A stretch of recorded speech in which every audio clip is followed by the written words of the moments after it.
Olá! Hoje a gente vai mergulhar fundo no coração do artigo 5º da nossa Constituição.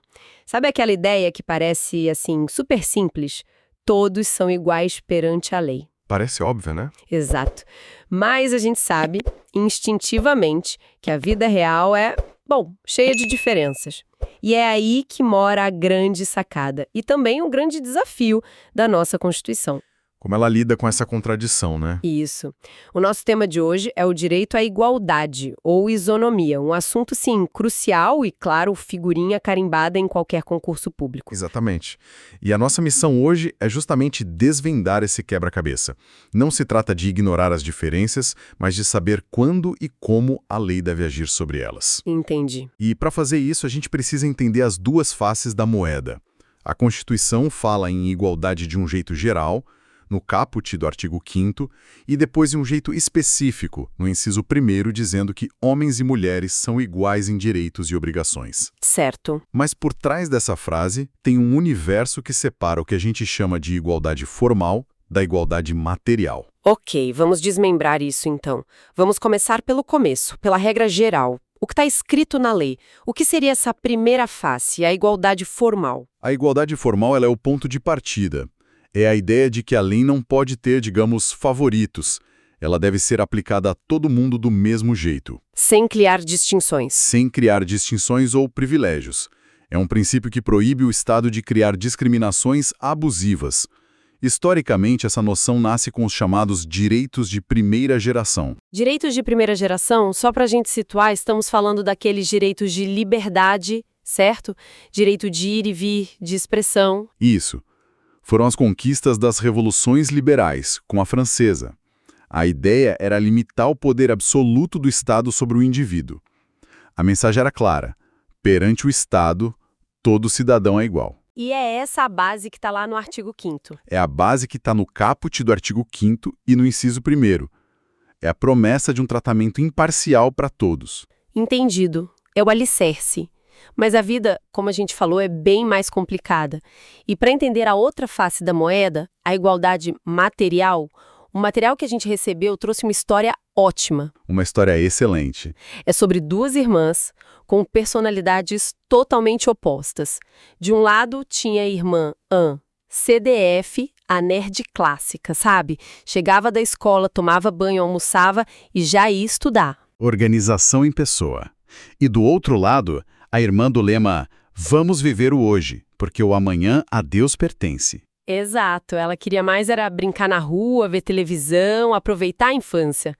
Estudar era assim, só na véspera da prova e olha lá.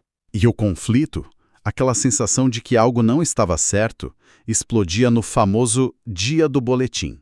A irmã estudiosa chegava em casa com notas ótimas, 9,5, 10, 10 e talvez um 8 perdido ali no meio. E a outra irmã vinha com as notas na média, 7, 7,5 e, com muito esforço, um raro 8. E é aí que a coisa fica interessante. O pai, que é descrito como um alemãozão bem rigoroso, pegava o boletim da filha nerd, via aquele 8 solitário e cobrava. E a reação era de cobrança. O que aconteceu aqui? Por que esse 8? Nossa! Exato. Mas quando ele via o mesmo 8 no boletim da outra filha, a reação era o oposto. O olho dele brilhava e ele dizia todo orgulhoso: "Tá vendo, filha? É só estudar que você consegue. Parabéns." Imagino a indignação da outra. A menor nota dela era a maior conquista da irmã. Devia ser uma sensação de injustiça absurda. Na época era. Sabe, ouvindo essa história, uma parte de mim entende totalmente a indignação da irmã mais velha. Do ponto de vista dela, a régua de medição era completamente diferente, né? Não poderia ser visto como um jeito de passar a mão na cabeça da mais nova. Essa é a sensação imediata, a da injustiça formal. Você está aplicando réguas diferentes para o mesmo resultado, o 8. E é por isso que essa história é tão boa para explicar o conceito. Certo. O pai não estava medindo o resultado final isoladamente. Ele estava medindo o progresso, o esforço e a necessidade de cada uma. Ele ajustou a expectativa, a capacidade e a necessidade de estímulo de cada filha. Ele estava aplicando, sem saber, a igualdade material. Intuitivamente, a igualdade material. O objetivo dele não era dar a mesma nota para as duas, mas dar a cada uma o incentivo que ela precisava para, quem sabe um dia, ambas alcançarem seu potencial máximo. Faz todo sentido. Ele não estava nivelando por baixo, estava tentando empurrar quem estava mais para trás. E o curioso é que em outras situações o tratamento era de um rigor formal absoluto. Exatamente. O material até menciona o refrigerante no domingo. Os copos eram medidos, assim, milimetricamente, para ninguém tomar um pingo a mais. Eu tô rindo porque isso é muito familiar. Em casa era a mesma coisa com pote de sorvete. A igualdade formal no nível mais doméstico possível. Perfeito. Se uma ganhava um Kinder Ovo, a outra ganhava também. Se chegava uma boneca que falava, a outra tinha que ganhar uma com a mesma função. Nesses casos onde elas partiam de uma posição idêntica, o tratamento era igual. Igualdade formal em ação. Isso. Mas onde elas eram diferentes, como na necessidade de estímulo para os estudos, o tratamento era diferenciado. Isso nos leva à famosa máxima de Aristóteles, que é a espinha dorsal desse conceito. Que é?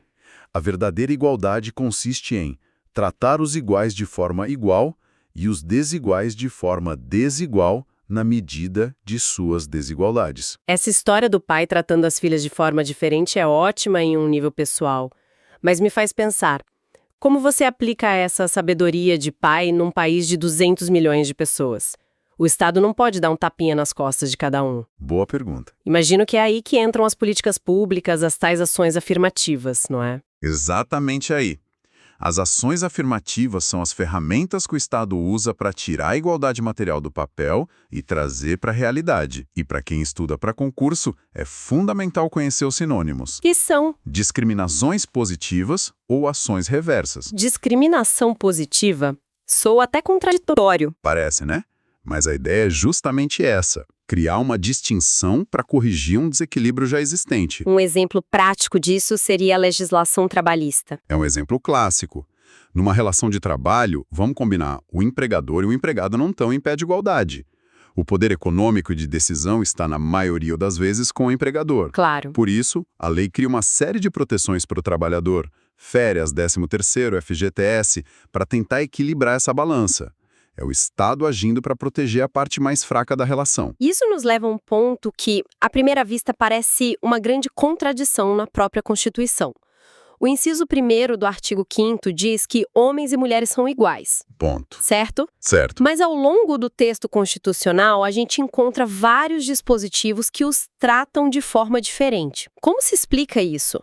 Essa é a igualdade material na sua forma mais explícita. Cada uma dessas distinções tem uma justificativa, uma razão de ser para corrigir uma desigualdade real, seja ela biológica, social ou histórica. Como, por exemplo? Por exemplo, o direito das presidiárias de permanecerem com seus filhos durante o período de amamentação. Ah, essa é clássica. E a primeira crítica que se ouve é: ué, mas e o pai? O pai não tem o mesmo direito? Isso não é desigual? Exato. Mas aí está o ponto-chave que o material esclarece de forma brilhante.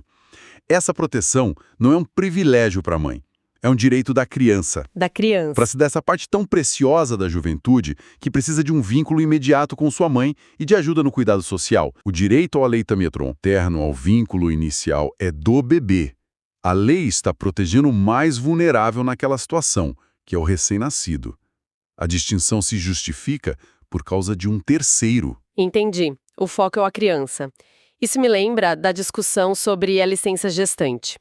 A lei dá muito mais tempo para a mãe do que para o pai, e isso sempre gera debate. Sempre. Pela lógica da igualdade material, a justificativa deve ir além do social, certo? Deve ter algo biológico aí. Com certeza. A justificativa é biológica e factual. Quem passa pelos 9 meses de gestação, pelas dores e riscos do parto, pelas brutais oscilações hormonais do puerpério E pela privação de sono. e principalmente pela privação do sono, que o material descreve de forma muito marcante como uma das formas de tortura mais antigas da humanidade, é a mulher. O corpo e a mente passam por um processo de recuperação intenso, Que o homem não vivencia. que o homem, por mais participativo e solidário que seja, simplesmente não vivencia da mesma forma. A lei reconhece essa diferença gritante. E temos outros exemplos na Constituição, né? Sim, claro. A isenção do serviço militar obrigatório para mulheres em tempo de paz é outra distinção, assim como as regras diferentes para a aposentadoria que historicamente levaram em conta a dupla, às vezes tripla jornada de trabalho da mulher. Que além do emprego formal, era a principal responsável pela casa e pelos filhos. Exatamente. Falando em ações afirmativas de gênero, é impossível não aprofundar na Lei Maria da Penha. Talvez seja um dos exemplos mais potentes e conhecidos dessa aplicação da igualdade material. Sem dúvida. A Lei Maria da Penha nasce para combater um problema que é, ao mesmo tempo, histórico, cultural e estrutural: a violência doméstica e familiar contra a mulher. E o que fundamenta essa violência? O material aponta dois filamentos: a diferença de força física, comparando o homem médio com a mulher média, e principalmente uma estrutura social historicamente machista, onde a figura masculina era vista como superior. E a história por trás do nome da lei é de uma brutalidade que choca. É importante lembrar o que a Maria da Penha, a pessoa, sofreu. Sim, a trajetória dela é a materialização dessa violência. Ela sofreu espancamentos constantes, o ex-marido tentou matá-la com um tiro de espingarda nas costas. Que a deixou paraplégica. E não parou por aí. Depois de ela voltar do hospital, ele ainda tentou eletrocutá-la durante o banho. É um nível de crueldade que a gente mal consegue imaginar. E o mais grave é que durante anos o Estado brasileiro foi completamente inerte. O agressor dela ficou impune por muito tempo. Completamente. O processo não andava, simplesmente não acontecia nada no sistema de justiça. O caso dela foi parar na Corte Interamericana de Direitos Humanos e aí não teve jeito. O Brasil foi condenado. O Brasil foi condenado internacionalmente por omissão e negligência. Essa condenação obrigou o país a criar mecanismos eficazes para proteger as mulheres, o que resultou na lei que hoje, merecidamente, leva o nome dela. É uma lei que só existe por causa da luta de uma mulher e de uma vergonha internacional do nosso Estado.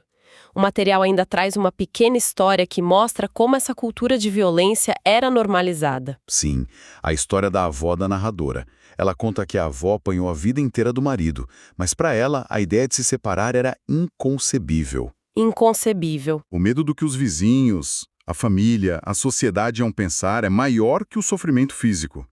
Isso mostra a profundidade do problema cultural que a lei tenta combater.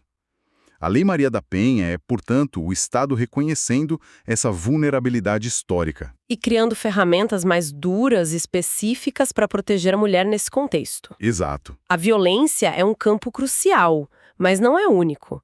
Outra área de grande desigualdade histórica é a participação política, né? A representação feminina no Congresso, por exemplo, ainda é muito baixa. Muito baixa. E é aí que as ações afirmativas entram de novo. Como? A lei das eleições, por exemplo.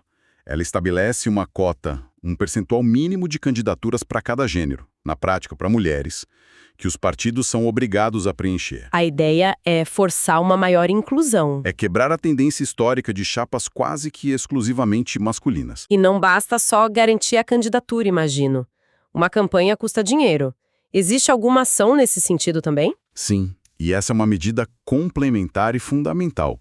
Além da cota de candidaturas, a legislação também determina a reserva de uma parte do fundo partidário e do tempo de propaganda em rádio e TV para as campanhas de mulheres. Um incentivo financeiro e de visibilidade. Exato, para tentar tornar a competição um pouco mais equilibrada.